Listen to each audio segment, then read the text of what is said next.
So what's up mga ka-action, mga kakampeng, no? Ito nga po ang vlog natin ngayong araw ay magtatanong-tanong tayo sa mga tao kung ano ang masasabi nila sa naging pahayag ni Larry Gadon na ang kahirapan daw ngayon ay haka-haka lamang at yan ang ating tututukan.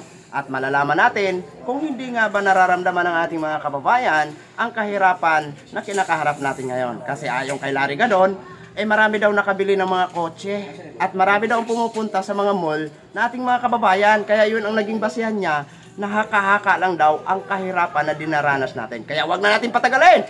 1, 2, 3. A few inches later. So dito tayo magsisimula mga guys. Ito tatanungin natin si ate ka lang may dadaan. Teka lang may dadaan. Ayan. Pwede yung kasama ng bato. Ayan. Tatagap yan dun. Te, pwede magtanong, ano yung masasabi nyo po sa sinabi ni Larry Gadon na isa sa mga advisor ni President Bongbong Marcos na haka-haka lang daw ang kahirapan ngayon, hindi daw totoo na naghihirap ang Pilipino kasi sabi niya marami daw pumupunta sa mga mall at marami daw nakabili ng mga sasakyan. Paano nyo, kayo ba ay naniniwala na ang kahirapan ay haka-haka lang? Ha? Haka-haka lang. Sino ba yung Larry na yan? Si Larry Gadon.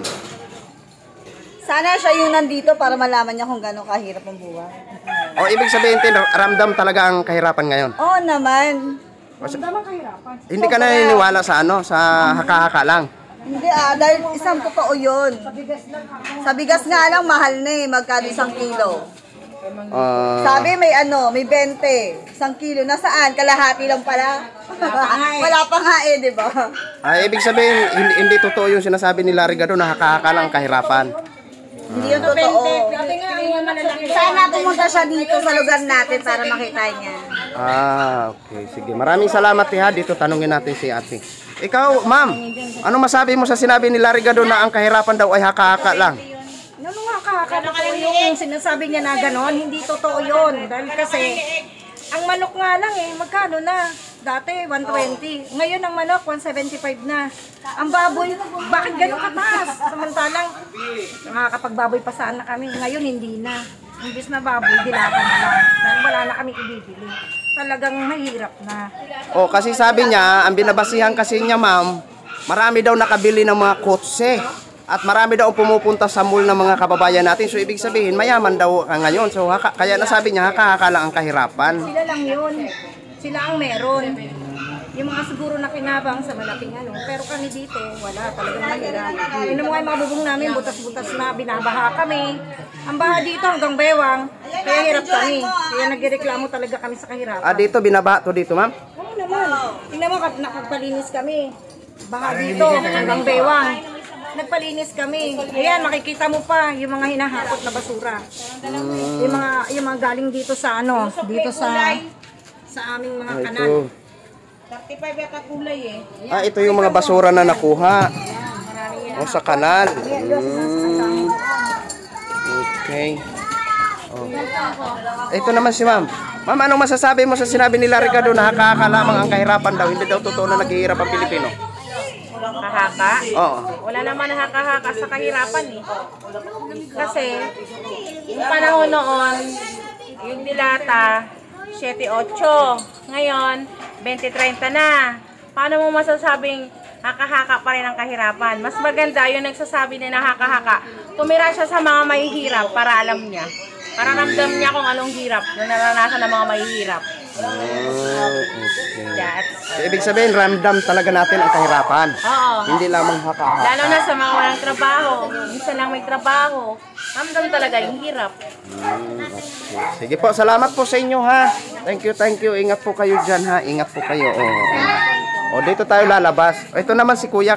Kuya, pwede ba kita matanong? Ano masasabi mo sa sinabi ni Larry Gadon na haka-haka lang daw ang kahirapan, hindi daw totoo na naghihirap ang mga Pilipino sa ngayon? Hindi ba siya nakakain sardina? Ano pa? Alam ko, puro sardinas lang Puro sardinas? Puyo, sardinas. Hindi naghihirap ako. So ibig sabihin, ramdam mo rin ang kahirapan? Tinan mo yung hirap, damit ko. Saan ka galing po? Magbubuti ako. Magbubuti? Magbubuti. Ayan po ha, isa sa mga... Magbubuti po ako. Oh, ayan po isa sa mga testigo na hindi naniniwala kay Larry Gadon na ano daw, haka-haka lamang. So naniniwala kayo kuya na talagang ramdam ang kahirapan ngayon? Hirap na wala na makain eh. Sige po. Thank you, thank you. Okay. Dito tayo sa labas mga ka-action. Sa labas, lalabas tayo, lalabas. Sige, lumabas ka. Kasama ako. Lalabas. Dito tayo sa labas mga ka. Para malaman natin ang katotohanan. Diba? Ito sila, tanungin natin. Ma'am, okay lang ba na ma-interview kita kahit saglit? Oo, tsura ko. Hindi, okay lang. Saglit lang naman po. May tatanong lang naman po ako. Okay lang ba? Ano po yung may pahayag kasi si Larry Gadon na kung saan siya yung advisor poverty ni Mr. President Bongbong Marcos, may pahayag daw siya na haka-haka lang daw ang kahirapan. Hindi daw totoo na naghihirap ang mga Pilipino sa ngayon. Totoo ba yan? Anong masasabi niyo po? Hirap kayo ng Pilipino. Tingnan mo nga, isang kahit siya tuka kami, Hindi totoo yun. Hindi totoo. Tetes ko. Ano po masabi niyo po? Hindi totoo yun. Di ba? Naghihirap na daw yung tao sa Pilipinas. Kasi nakukuha pa nga nung ibang magbisyo kahit wala na makain. Oo, tama. Di ba? Tama ba ako? Yun yung masasabi mo kuya. Yun lang yung sa akin. Okay, thank you ha. Opinion niya. Ikaw, ma'am, naniniwala ka ba na haka-haka lang ang kahirapan o talagang ramdam ang hirap ngayon? Ramdam. Ramdam. Ramdam ko yung hirap. Challenge yun. Ito si Kuya, nag-sidecar ka kuya? Oo. O ikaw kuya, anong masasabi mo sa sinabi ni Larry Gadon na haka-haka lamang daw ang kahirapan? Hindi mo ba ramdam ang paghihirap ngayon? Ramdam, nagsasidecar nga ako nagtitinda pa ako merienda. So ibig sabihin, hindi totoo yung sinasabi ni Larry Gadon na haka-haka lang ang kahirapan? Ang haka-haka, isang salitang lang yan, na nanggagaling sa isip, pero huwag kang maniniwala. Ang kahirapan, nasa yan. Lalo na kung tamad ka. Ang mahirap, talagang mahirap. Opo. Ganun yun. Sige po. Hindi ko ramdam, kasi nga nagsisipag ako, pero feel ko parang Mahirap talaga? mahirap talaga. Panjak to, mahirap to eh. Oo. Sige po. Thank you po sir ha. Thank you po. Ito, may tatanong daw si sir sa atin. Ano po yung tatanong mo sir? Ayun, si Camilo. Pwede magtanong dyan? Ha? Tatanong ko lang po sana kung totoo ba yung sabi ni dating Pangulong Duterte na si Pangulong Marcos daw ay adik. Ayun yung tanong na yan sir. Hanggang ngayon, iniimbestigahan pa rin yan sa Senate hearing. Pero wala pa rin silang datos na magpapatunay na totoo ang sinasabi ni dating Pangulong Duterte na gumagamit daw si Mr. President. So sa ngayon, under investigation pa rin yan sa Senate hearing. Opo. Kasi napag-uusapan sa balita at saka sa media kasi si Pangulong Marcos daw ay gumagamit ng droga. Oo. Sa ngayon, ano pa lang pa rin yan? Investigation pa rin yan. Okay, sige. Thank you. O, dito tayo mga ka-action. Ikot-ikot. Ikot-ikot.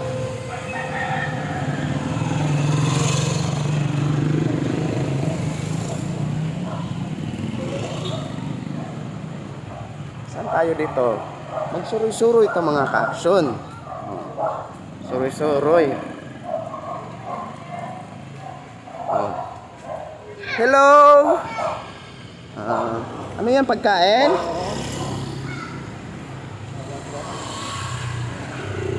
Yan, dito tayo magtanong, samahan nyo ako ha. Hindi natin ikakat ang video para walang daya. Dito.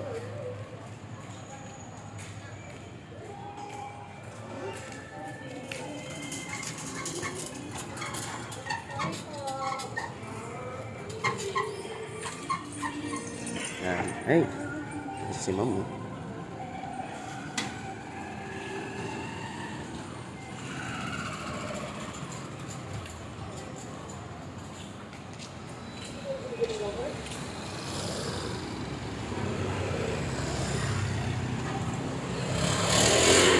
Dito magtanong tayo.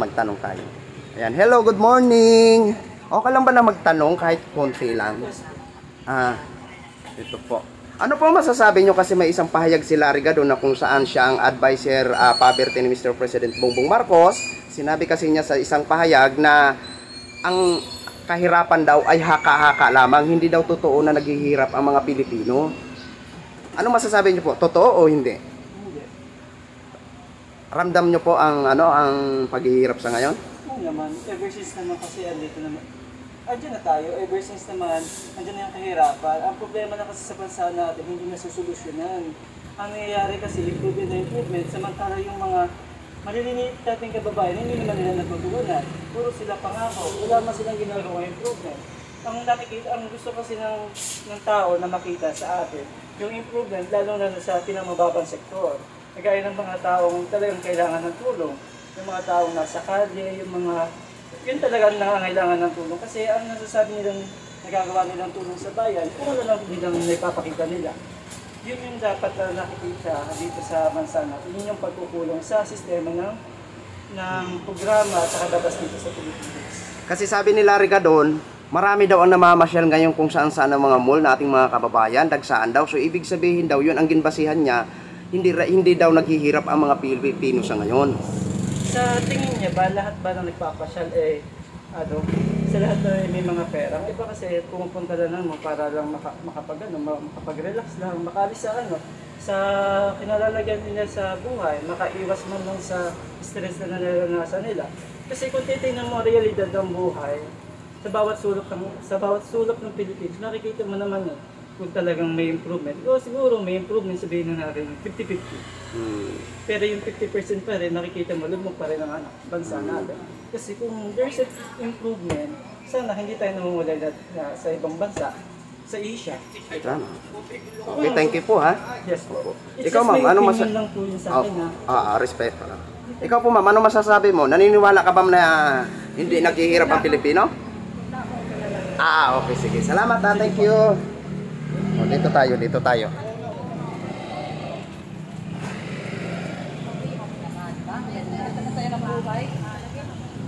Ayan, nandito na nga po tayo sa isang kainan. Ano ba, ipiplex ko muna ito. Baka magkaroon ako ng, pag wala akong pera ba, asa naman yung pangalan nila? Makautang ba ako ba? Asa na yun? Ayan. Hindi, survey lang po to. Magtatanong lang po ako. Pwede kayong sumagot dyan, lahat. Oo. Ano ang masasabi nyo sa sinabi o sa pahayag ni Larry Gadon na kung saan siya ay, advisor for poverty ni Mr. President? May isa kasi siyang pahayag na ang kahirapan daw ngayon ay haka-haka lamang. Hindi daw totoo na naghihirap ang mga Pilipino. Ano po mga opinion nyo po nun? Isang chicken curry din. tahimik na kayo. Sorry, busy ka. Ay, hindi nila ramdam ang kahirapan siguro. Ikaw tayo, ano masasabi mo dun tayo? Na ano daw, hindi daw totoo na naghihirap ang mga Pilipino ngayon. Haka-haka lang daw. Ayan, yung iba hindi naman nagtatrabaho kaya na nakaranas ng hirap. Kung nagtatrabaho, hindi silang mahirapan. Tama, dapat magtrabaho. Oo. Hindi umasa. 165. O dito, kung gusto nyo, i-flex ko lang to. Masasarap to, dito lang to sa CEA Street. Di ba? Ikaw ma'am, ramdam mo ba ang paghihirap? Hindi ko naramdaman. Hindi. Salamat naman ma'am. Napakaswerte mo na hindi mo ramdam palang paghihirap ngayon. Sige, salamat sa inyo. Bye. Uy. Salamat. Bye-bye.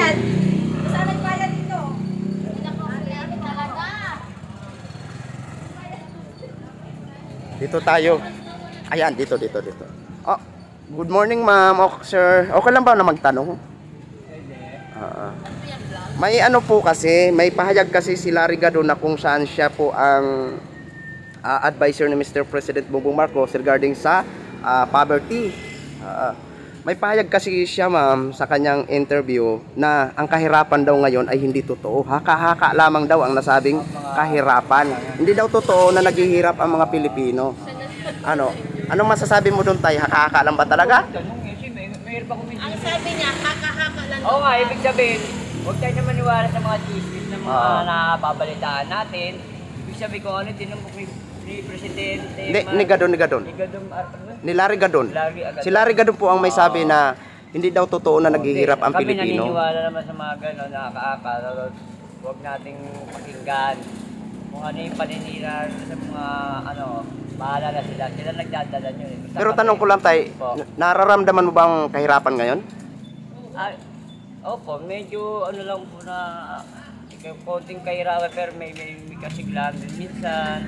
May mga bere-breyo po eh. Oo nga Conforme po. naman po sa mga taong naanoan eh. Okay. Ikaw ma'am, ramdam mo bang paghihirap ngayon? Oo naman, bebe. Ito ka. Okay, salamat po sa inyong opinion ha. Thank you, bye. So dito nga po tayo, tuloy-tuloy ho tayo mga ka-action. Hanggang tayo ay may matatanungan, no? Dito po to sa street na ito.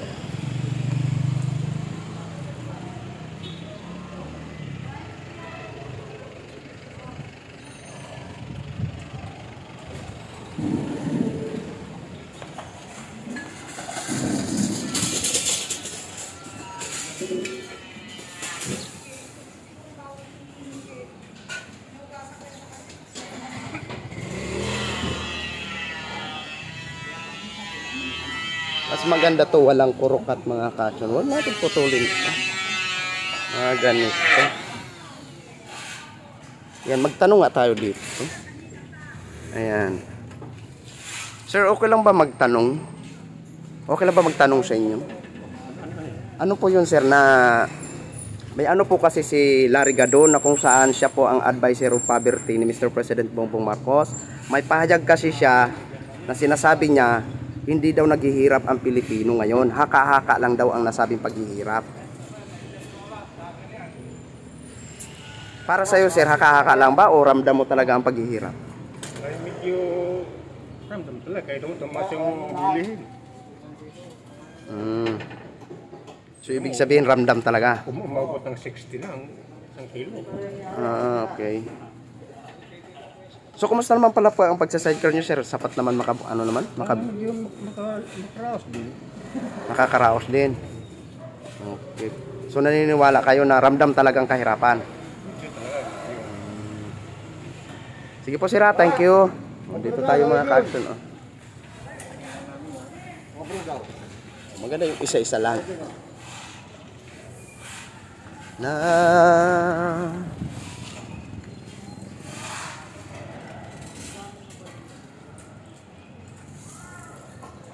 Dito to sa sa lugar ng mga mayayaman. Mayayaman nga ba? Mukha yatang hindi lahat mayaman. So, ma'am, okay lang ba na magtanong?